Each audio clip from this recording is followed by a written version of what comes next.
So welcome again sa Fake Chef Tiguga sa Maldives. So vlogger man ta, intro sa ta.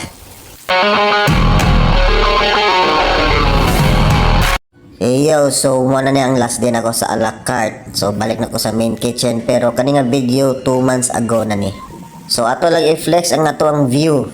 So kani ilang lugar nindot yun ang healing and unwinding ka, ganahan ka og peace of mind, mag-rejuvenate ka sa mong self, stress reliever, ug uban-uban pang mga grudges sa mong self. Nindot jud kani ilang lugar gid nindot kayo. Mauwan og init nindot gid gihapon. Walang paradise kini sa mga turista. Again, turista. Tako lang na ako sa live episode kung nganong turista o dili empleyado. Pero kaning dapita diri mo high tide gini siya.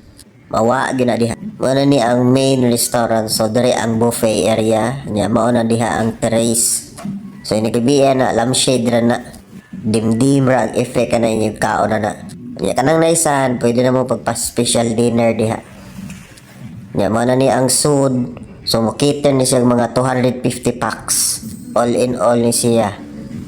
Full house na may ana jud. Yeah, maraming pinaspasay nga video sa hot kitchen nga nag-serving mig dinner. So di gid ko maka-cellphone ani, so time lapse ra ni walay storya. So close na mag buffet, so magtinabangay gid mig hakot para madali. Wala na nay posisyon ay kung manglimpyo tatananan para kauli na ta. So prepare ta sa tong kaon.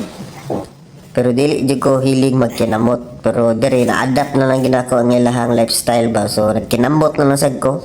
Kaya tanawon man ko kung magkutsara ko. So, wala, kinamot yung tanan. Mga Indiano, Bangladesh, Sri Lankan, Pilipino nga gwapo. Gwapo tuod eh. So, kaon sa tag-ice cream. Pabugnaw ba? Kaya natin buhaton. Nagdiop man na to ugma. Hiwa sa tag-lime diri. So, diop man ta ugma. So, sudan sa ta sa Antarctica. Ay, gaso-aso. Ang ba-baan eh. Kaya mo to naman ta ugba.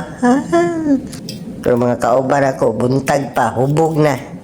Kaya ako kay nagsarat ang inom diri kay yung takasabot nila. So, shot sa Tagaw.